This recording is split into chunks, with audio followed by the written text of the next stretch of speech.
Captain Jake Morrison felt his stomach drop as the ship shook violently around him. Red lights flashed everywhere on the bridge of the UES Horizon. The wormhole they had entered was nothing like the smooth passages they had used before. This one twisted and pulled at their ship like an angry beast. "Captain, we're losing control," shouted Engineer Carl Peterson from his station. His hands moved quickly over the controls, but nothing seemed to work. The ship spun faster and faster through the tunnel of light and energy. "Where are we going?" "To come out?" Jake asked, gripping his chair as another wave of turbulence hit them. "I don't know, sir. The navigation system is completely scrambled," Carl replied, sweat running down his face. Ambassador Lisa Carter held onto her seat nearby. She had been excited about this mission to explore new parts of space. Now she wondered if they would survive long enough to see anything at all. The ship suddenly burst out of the wormhole like a bullet from a gun. Jake looked at the main screen and saw something that made his blood run cold. Directly in front of them was a massive structure made of what looked like crystal and light. It was beautiful and delicate, like a giant snowflake floating in space. "Emergency brakes! Full reverse!" Jake shouted, but it was too late. The Horizon slammed into the crystal structure with tremendous force. The human ship, built of thick metal and strong alloys, tore through the delicate alien construction like a hammer through glass. Pieces of beautiful crystal scattered in all directions. The sound of crushing and breaking echoed through the human ship. When everything finally stopped moving, Jake slowly opened his eyes. His head hurt, and he could taste blood in his mouth. Around him, his crew was picking themselves up from the floor. "Is everyone alive?" he called out. One by one, his officers reported in. Commander Ryan Brooks had a cut on his forehead but was okay. Dr. Amanda Foster was checking on the injured crew members. Everyone had survived, though many were hurt. "Captain," said Communications Officer Helen Murphy, her voice shaking.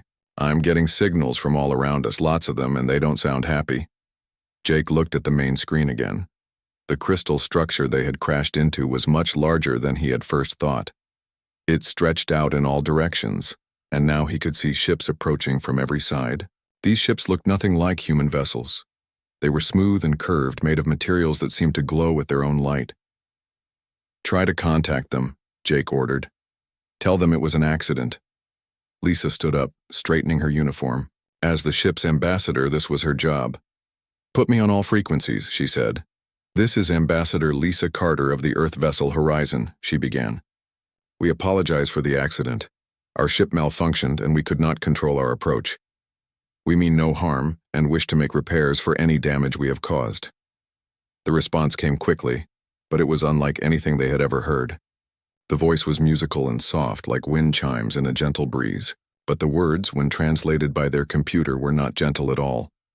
"Abomination ship of metal and violence, you have destroyed the sacred heart chamber of the Galactic Council. Your crude vessel has brought contamination to our pure space. Prepare to face judgment." More ships surrounded them now. Jake counted at least 30 different types, each one stranger than the last. Some looked like living creatures with wings made of energy. Others resembled flowers or trees, but moved through space without any visible engines. "Captain," Dr. Foster said, looking at her scanner readings, "I'm detecting life signs on all those ships, but something is very strange. Every single species out there appears to be herbivorous." "What do you mean?" Jake asked. "They're all plant eaters, sir. Not one of them has the biological markers of a predator species. Their teeth, their digestive systems, even their brain structures. They're all designed for eating plants, not meat." Jake frowned.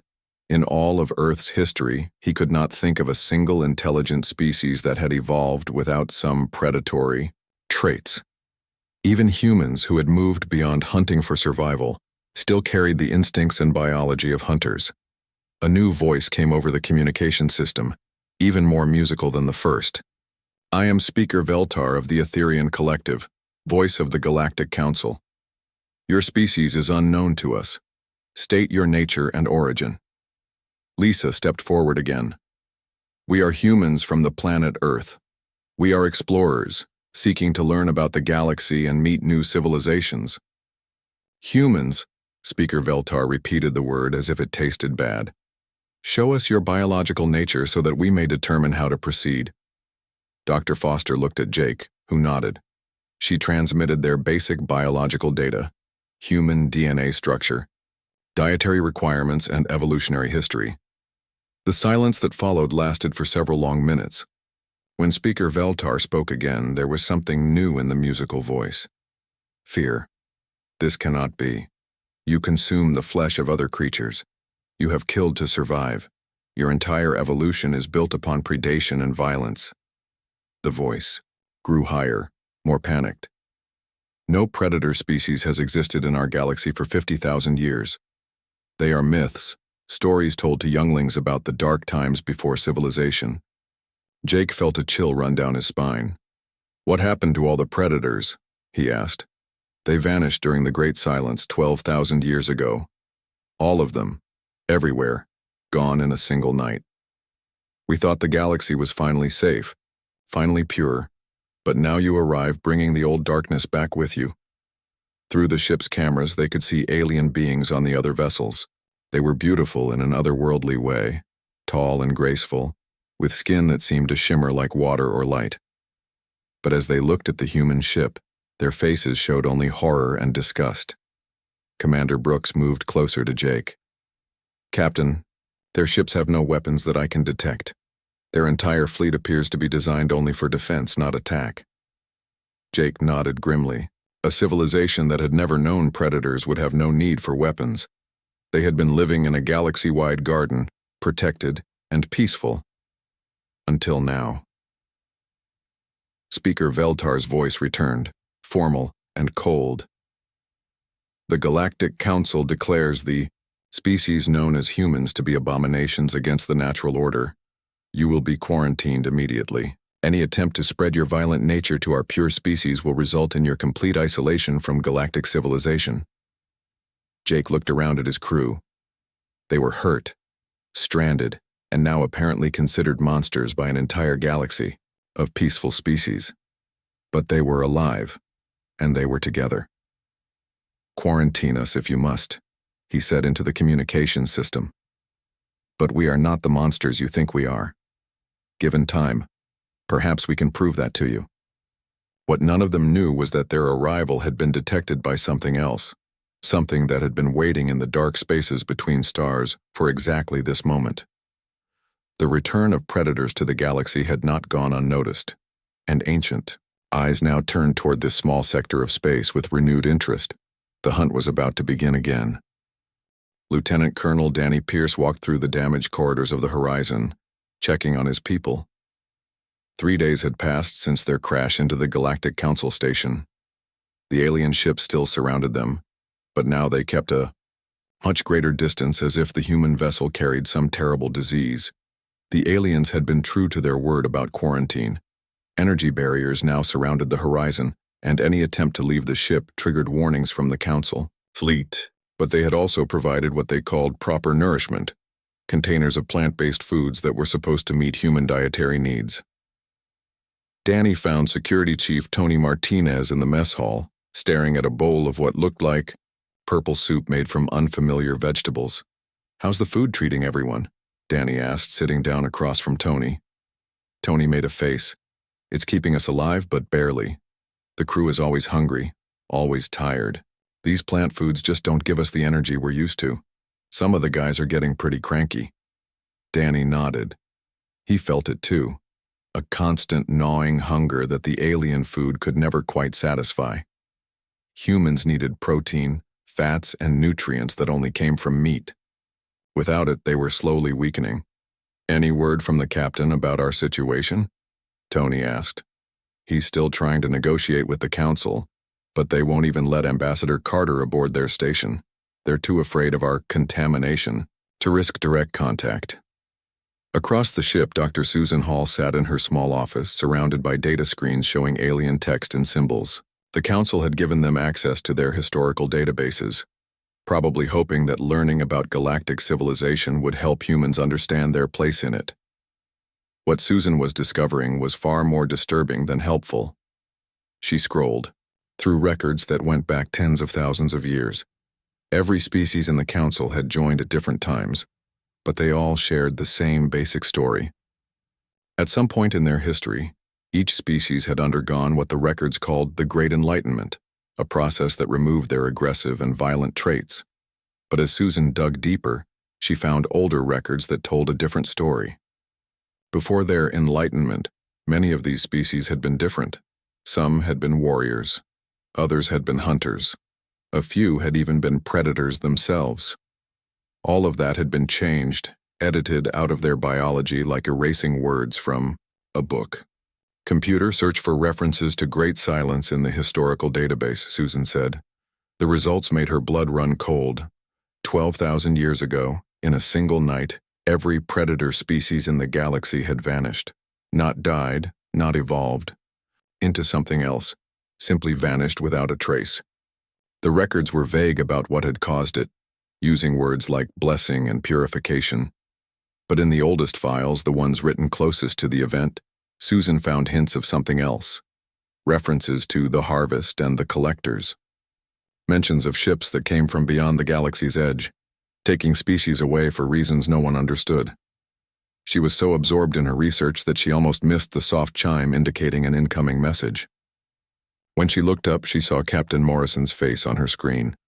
"Dr. Hall, please report to the bridge. We need your historical expertise." On the bridge, Susan found the senior staff gathered around the main display. Engineer Carl Peterson was pointing at a series of readings on his instruments. "Show her what you found, Carl," Captain Morrison said. Carl's face was pale. "I've been working on our long-range sensors, trying to get them back online after the crash. I managed to get a partial scan of the outer galaxy, and I found something that doesn't belong." The screen showed a map of their local galaxy sector.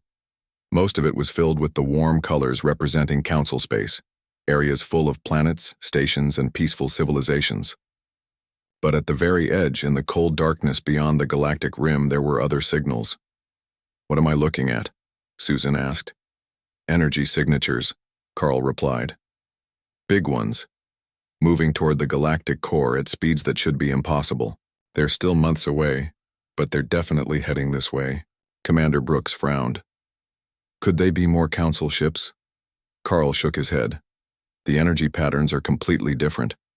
Whatever's out there uses technology we've never seen before. And the size—" He paused, checking his readings again. "Some of these objects are as big as small moons." Susan felt pieces clicking together in her mind.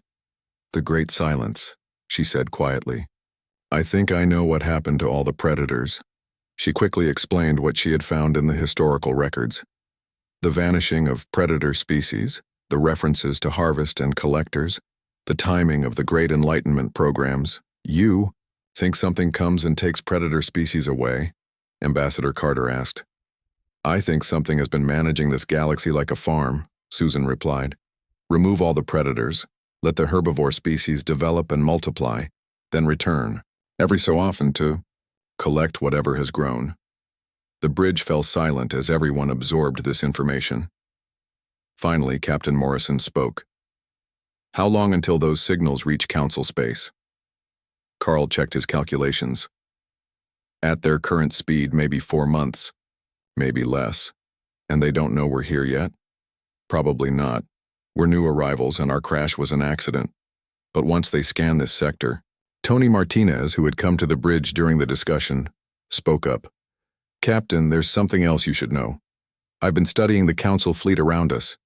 Their ships have incredible defensive systems, shields, armor, escape mechanisms, but no weapons." "What do you mean, no weapons?"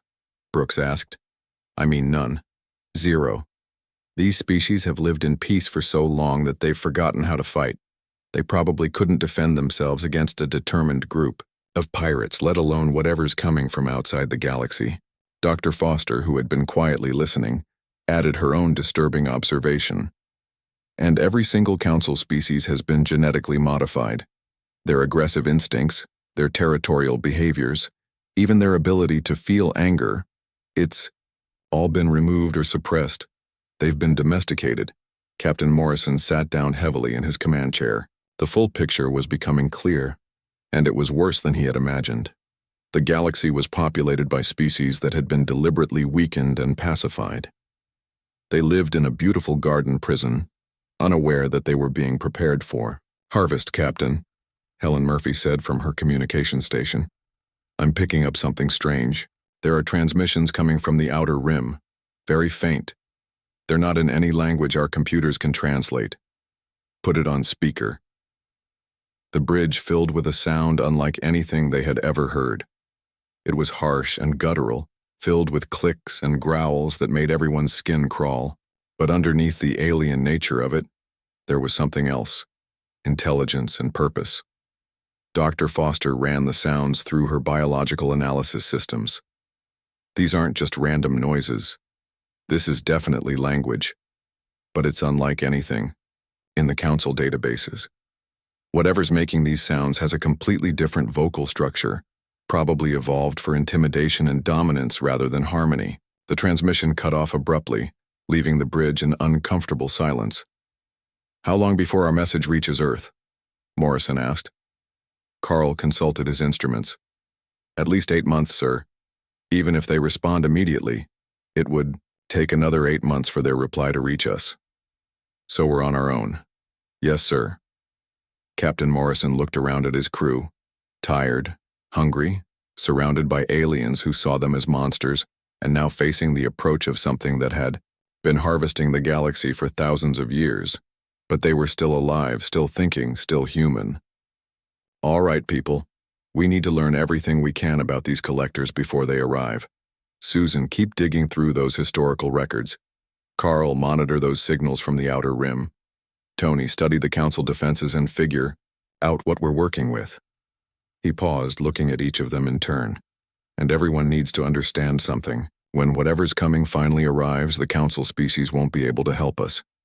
They've forgotten how to fight, how to be anything other than peaceful. If we're going to survive this, we'll have to remember what they've forgotten." "What's that, sir?" Danny asked. Captain Morrison's expression was grim but determined. "How to be predators." Unknown to the humans, their conversation had been monitored by Council surveillance systems. In the crystal chambers of the Great Station, Speaker Veltar and the other Council leaders listened to the human words with growing horror. The old darkness was returning to the galaxy, and somehow, impossibly, the humans seemed to know about it. Worse still, they spoke of fighting and predation as if these were tools they could use. For the first time in 50,000 years, the Galactic Council felt something their species had almost forgotten how to experience: fear. Captain Morrison stood before a panel of alien judges in what the Council called the Chamber of Final Decisions. The room was beautiful, made of the same crystal material as the rest of the station, but Jake felt like he was standing in a tomb. The Council members sat in a circle around him, their musical voices creating harmonies that would have been pleasant under different circumstances. High Arbiter Zenthara, a tall being with skin like flowing water, spoke for the assembled judges. "Human Captain Morrison, your species represents a threat to the peace that has existed in this galaxy for 50,000 years. We offer you a choice that we have never offered to any contaminated species before." Jake waited, knowing he would not like what came next. "You and your crew will undergo genetic pacification. We will remove your aggressive instincts, your predatory drives, your capacity for violence. You will become civilized, like all proper species in our galaxy. In return, you will be allowed to join the Council and share in our peaceful existence." The other Council members nodded in agreement, their faces showing what they believed was kindness. To them, this was a generous offer, the chance to be cured of humanity's violent nature. "And if we refuse?" Jake asked, though he already knew the answer. "Then you will remain quarantined here until the end of your natural lives. Your species will never be permitted to leave this sector or contact other civilizations." Jake looked at the assembled aliens. They truly believed they were offering him a gift, the chance to be peaceful, to never again feel anger or the need to compete or fight. To them, these were diseases to be cured. "I need time to discuss this with my crew," he said finally. While Jake faced the Council tribunal, Communications Officer Helen Murphy sat in her station aboard the Horizon, her headphones pressed tight against her ears. The transmissions from The outer rim were getting stronger every day, and she had finally managed to isolate and clean up some of the signals. What she heard made her hands shake as she recorded everything. The harsh, guttural language was becoming clearer. Her computer still could not translate it, but patterns were emerging. Command structures, tactical discussions, and underneath it all, a sense of anticipation, like hunters preparing for their favorite season. "Captain Morrison to the bridge," she announced over the ship's communication system. "Priority 1. When Jake arrived, still wearing the formal clothes he had worn to the tribunal, Helen played back her latest recordings. The bridge crew gathered around, listening to the alien, voices that sounded like nothing they had ever heard. "It's getting stronger," Helen reported. "The signals are much clearer now, which means they're getting closer. And, Captain, I think I've figured out what some of these transmissions are about." She played back a section where the harsh sounds followed a regular pattern. "This part repeats every few hours. It's some kind of countdown or schedule. And this other section," she switched to a different recording, "appears to be coordinates. Locations within council space." Dr. Foster, who had been analyzing the biological aspects of the voices, looked up from her instruments. "These creatures have vocal cords designed for intimidation. The frequency and tone patterns are meant to trigger fear responses in most known species. But more than that, the complexity suggests intelligence that equals or exceeds our own." Major Frank Collins, who had been working on repairing their scout ships, spoke up from the back of the bridge. "Captain, I've got one of the shuttles working again. If you want to get a closer look at whatever's coming, I can take a team out for reconnaissance." Jake considered this. "The council won't like it if we leave the quarantine zone." "With respect, sir, the council is about to face something they've never dealt with before. They might need to know what's coming, even if they hate getting the information from us." Before Jake could respond, the ship's proximity alarms began sounding. On the main screen, they could see something emerging from the edge of their sensor. It was still far away, but even at this distance, it was clearly enormous. Carl Peterson worked frantically at his instruments, trying to get better readings. "Captain, I'm picking up an object approximately 1,200 kilometers long. It's moving at 0.7 light speed and heading directly for the galactic core." 1,200 kilometers, Commander Brooks repeated. "That's not a ship. That's a mobile city."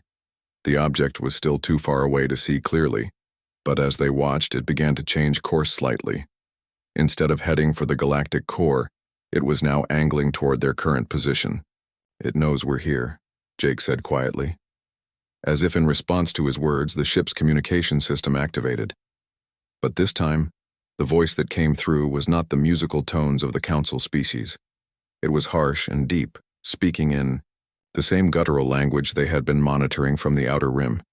But then, impossibly, it switched to perfect English. "Greetings, unknown predators.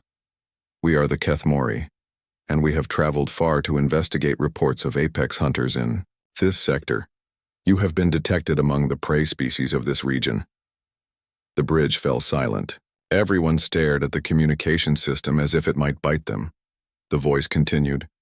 "We are pleased to discover that our collection cycles have finally produced new predator species.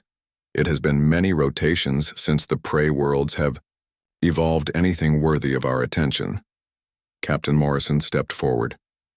"This is Captain Jake Morrison of the human vessel Horizon. Who are you, and what do you want?" "We are the Kethmori," the voice repeated. "We are the apex hunters of this galaxy. Every 12,000 of your years, we return to collect the predator species that have evolved during our absence." "The prey species," the voice seemed to find this amusing, "believe we are myths, stories told to frighten younglings." Dr. Hall, who had joined them on the bridge, spoke up. "You're responsible for the Great Silence. You took all the predator species." "We harvest them," the voice corrected. "They become part of us, adding their strengths to our collective. We have absorbed the hunting instincts of 1,000 species, the combat abilities of countless warrior races, the tactical knowledge of every apex predator this galaxy has produced. The implications of this hit everyone at once. The Kethmori were not just hunters. They were the combined essence of every dangerous species that had ever existed in the galaxy. "And you want to harvest us?" Jake asked. "Oh, we will certainly harvest you," the voice said with what sounded like amusement. "But first, we wish to test your capabilities. You interest us greatly, metal builders. Your prey species have told us much about your arrival. They fear you, which suggests you possess qualities worth adding to our collective." On the main screen, the massive object was becoming visible to their cameras. What they saw defied description. It was not built. It was grown. The ship appeared to be a living creature, its surface covered with organic armor and structures that looked like weapons, but seemed to be made of bone and muscle rather than metal. "We will send a hunter to evaluate your worthiness," the Kethmori voice announced. "If you prove interesting, your species will be given the honor of joining our collective. If you prove disappointing, we will simply eliminate you and move on to harvesting the prey species." "And if we refuse to be tested?" Jake asked. The sound that came through the speakers might have been laughter, but it was unlike any laughter humans had ever heard. It was the sound a predator makes when it spots easy prey. "Refusal is not an option, metal builders. The hunt begins now." The transmission ended, leaving the bridge in stunned silence. Outside, they could see the Council fleet moving into defensive positions, their ships forming protective barriers around the civilian population centers. But their weapons were designed for protection, not warfare. Against something like the Kethmori, they would be useless. Major Collins broke the silence. "Captain, whatever they're sending to test us is probably going to be more dangerous than anything we've ever faced." Jake nodded grimly. "How long until it arrives?" Carl checked his sensors. "Based on the energy readings, maybe 6 hours." Jake looked around at his crew. They were still weak from the alien food, still dealing with injuries from their crash, and now they faced a test from creatures that had been collecting predator species for hundreds of thousands of years. But they were human, they were survivors, and they were about to remind the galaxy what Earth's apex predators could do when cornered. "All right, people. We have 6 hours to prepare for something that thinks it's going to hunt us." Jake's voice was steady and determined. "Let's show these Kethmori that humans don't go quietly into anyone's collection." As the crew scattered to their preparations, none of them noticed the small energy signature that detached itself from the massive Kethmori vessel. It was moving toward them at incredible speed, growing larger and more dangerous with every passing minute. The hunter was coming, and it had never failed to capture its prey. But then again, it had never hunted humans before. The hunter arrived exactly when the Kethmori had promised. Captain Morrison watched from the bridge as something that looked like a nightmare detached itself from a smaller ship and flew directly toward the horizon. The creature was enormous, easily the size of a shuttle, but it moved through space without any visible propulsion system. "Is that thing alive?" Dr. Foster asked, staring at the readings from her biological scanners. "Very much alive," she answered herself, checking the results twice. "And it's unlike anything in our databases. The biological complexity is incredible. It's like someone took parts from dozens of different predator species and combined them into one creature." Through the ship's cameras, they could see the hunter more clearly as it approached. It had the basic shape of a large humanoid, but its limbs were too long and ended in claws that looked like they could tear through metal. Its skin appeared to be some kind of natural armor, and strange organs glowed beneath the surface. Most disturbing of all were its eyes. Multiple sets of them, each pair a different color and size, as if they had been taken from different species entirely. "It's beautiful and terrible at the same time," Ambassador Carter said quietly. "Like evolution's perfect killing machine."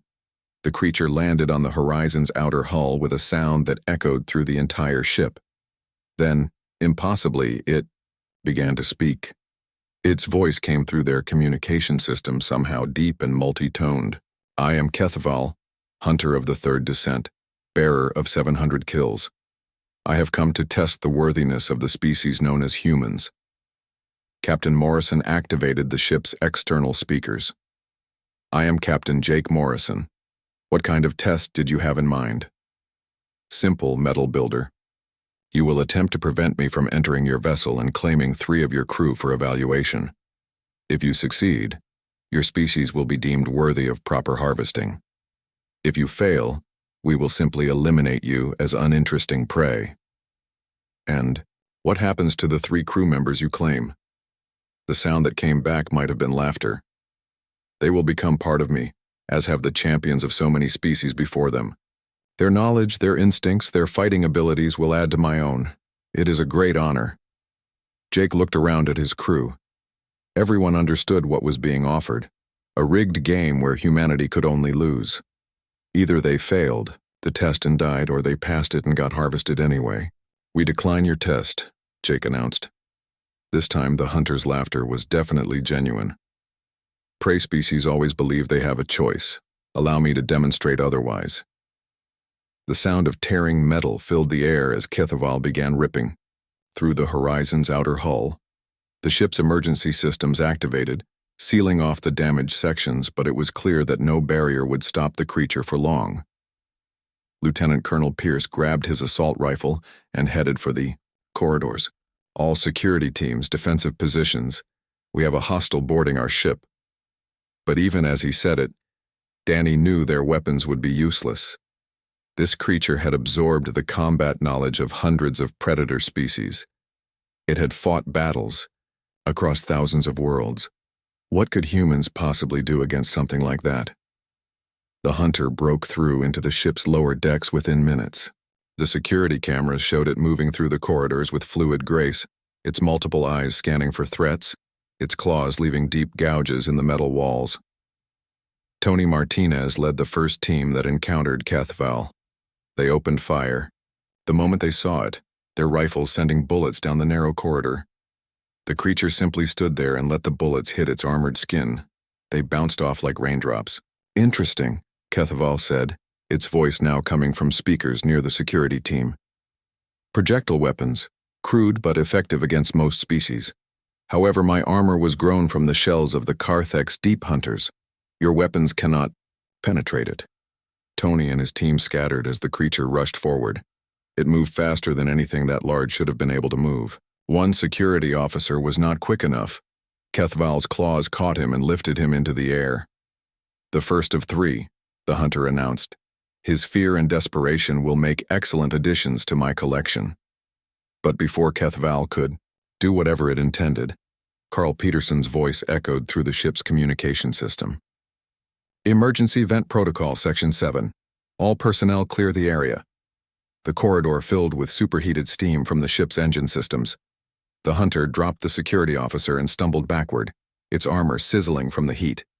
Clever, Kethaval admitted. But adaptation is one of my greatest strengths.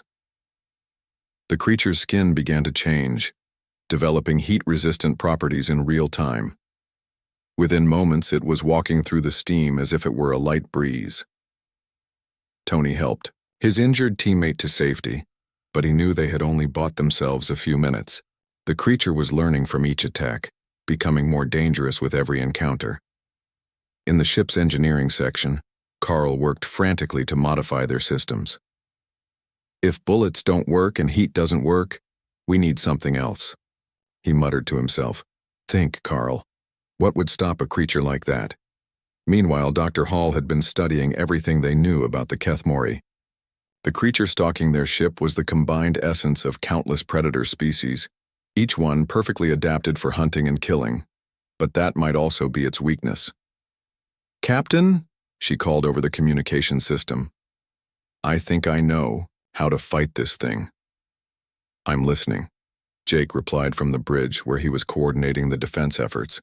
It's absorbed hundreds of different species, right? Each one with different hunting strategies, different instincts, different ways of thinking about combat. So it's like having hundreds of different voices in your head, all trying to tell you what to do at once. The creature is powerful, but it might also be confused, conflicted. If we can present it with a situation that triggers multiple conflicting responses, we might be able to overwhelm its decision-making process. It was a long shot, but it was the only plan they had. Jake activated the ship-wide communication system. All hands, This is the captain. We're going to try something different. Instead of running from this creature, we're going to surround it. Every team attacks from a different direction using different tactics. Make it think about too many things at once. The hunter had reached the ship's middle decks, moving steadily toward the bridge where it could sense the largest concentration of crew members. But suddenly it found itself facing attacks from every direction at once. From above, Major Collins dropped flashbang grenades that would have blinded most creatures. From the sides, security teams fired weapons loaded with different types of ammunition. Some explosive, some electrical, some designed to tangle rather than penetrate. From below, engineering teams opened steam vents, electrical conduits, and emergency flood systems. Kethaval stopped in the middle of the corridor, its multiple eyes looking in all directions at once. For the first time since boarding the ship, it seemed uncertain. Interesting tactics, it said, but there was less confidence in its voice now. The Zephani used similar coordinated attacks, but the Morduk preferred individual combat. And the Velkari would have used stealth instead of direct assault. The creature's head tilted as if listening to voices only it could hear. Yes, I know the Zephani method was effective, but the Morduk approach has more honor. No, the Velkari way ensures survival. Danny Pierce, who had been listening to this exchange, suddenly understood what Dr. Hall had meant. The creature was not just fighting humans, it was fighting itself, trying to choose between hundreds of different hunting strategies simultaneously. Keep the pressure up, he ordered his teams. Don't give it time to decide what to do. The attacks intensified. Fire from above, electricity from the sides, chemicals from below. Each assault would have been devastating to a normal opponent, but Kethval's adaptive armor protected it from harm. The real damage was being done to its mind. The Torgak would destroy the ship, it muttered, its voice becoming more agitated. But the Helnari would capture all prey alive. The Zalmek would hunt each individually. Too many voices, too many choices. The hunter's movements became erratic. It started down one corridor, then changed direction. It raised its claws to attack one team, then turned to face another threat. The combined instincts of hundreds of predator species were tearing it apart from the inside. But even as the creature struggled with internal conflict, it was still incredibly dangerous. One wild swing of its claws tore through a wall. Another caught Security Officer Janet Kim and sent her flying into a bulkhead. It's working, Dr. Hall reported from her station. But it's not enough to stop it completely. We need something more. Jake knew she was right. They had confused the hunter, but they had not defeated it. And eventually, one of its absorbed instincts would take control and it would become focused again. That was when Engineer Peterson made a discovery that changed everything. Captain, Carl called out, his voice filled with excitement. I've been analyzing the creature's biological readings. It's not just confused, it's in pain. All those different instincts aren't just competing for control, they're actually fighting each other at a cellular level. What do you mean? The battle for the horizon had been going on for 2 hours.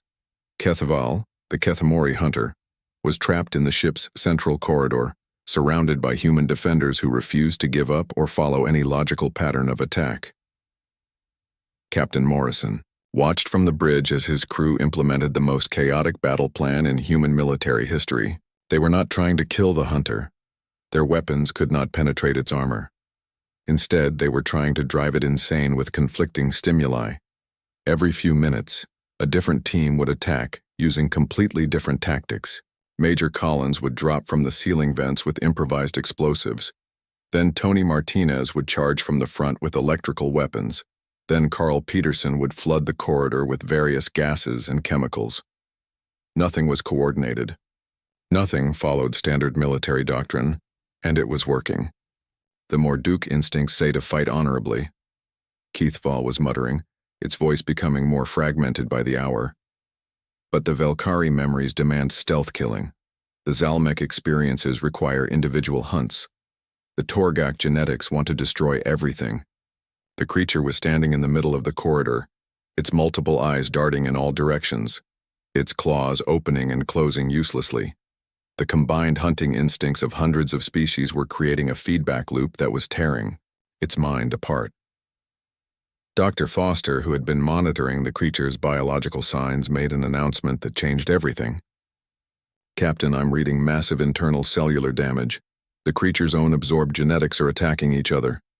Its body is literally fighting itself at the molecular level." "How long can it survive that kind of damage?" Jake asked. "Unknown, but it's weakening rapidly. The problem is it's also becoming more unpredictable. As its higher brain functions shut down, its most primitive instincts are taking over." As if to prove her point, Kethaval suddenly let out a roar that shook the entire ship. The sound was not from any single species.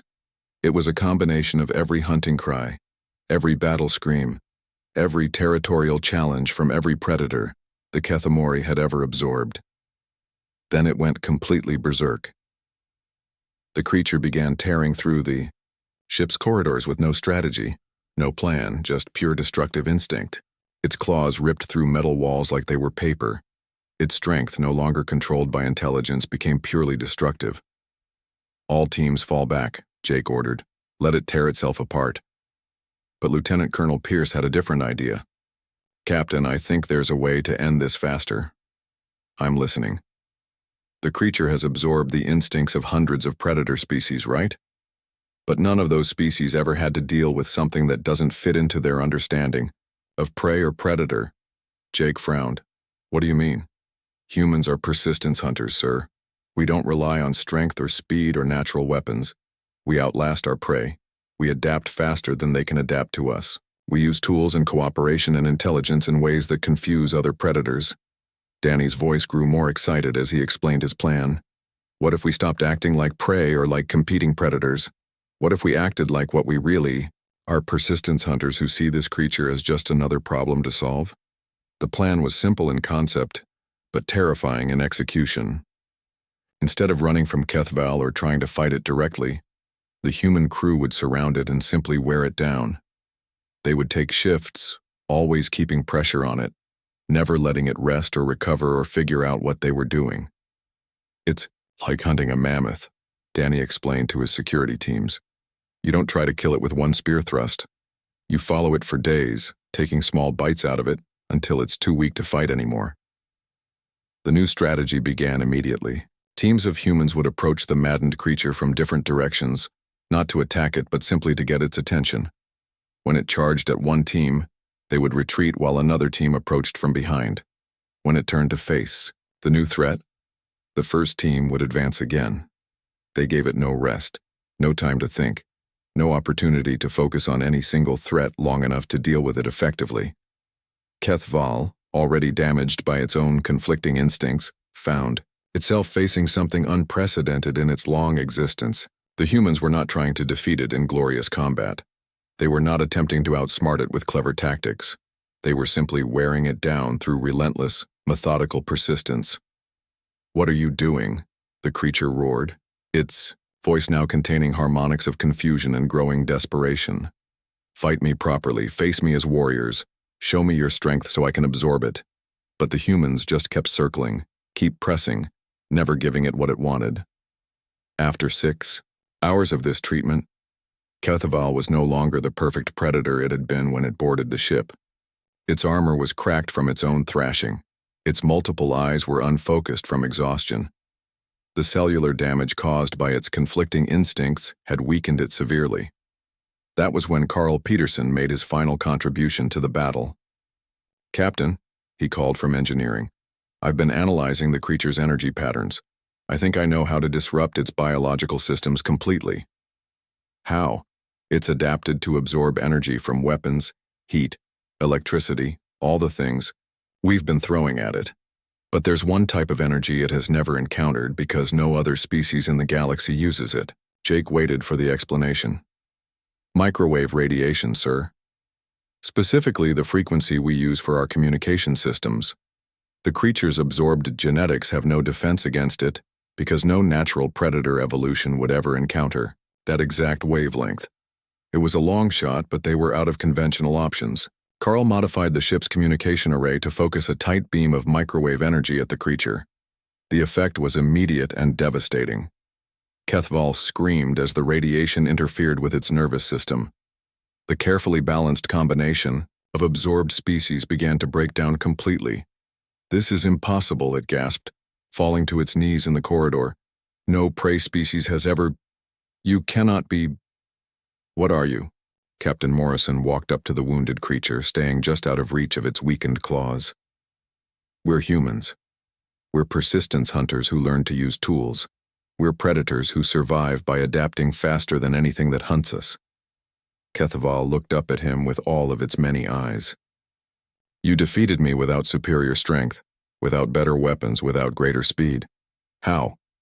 "Because we don't hunt the way you expect predators to hunt," Jake replied. "We're not trying to prove we're the strongest or the fastest. We just keep going until the problem is solved." The creature's body was shutting down as its absorbed genetics continued to tear each other apart. "The Kethamori Collective must know of this. You are not prey. You are not normal predators. You are something new." With its last breath, Kethval activated some kind of communication device implanted in its body. A final message went out to the massive Kethmori ship waiting at the edge of the system.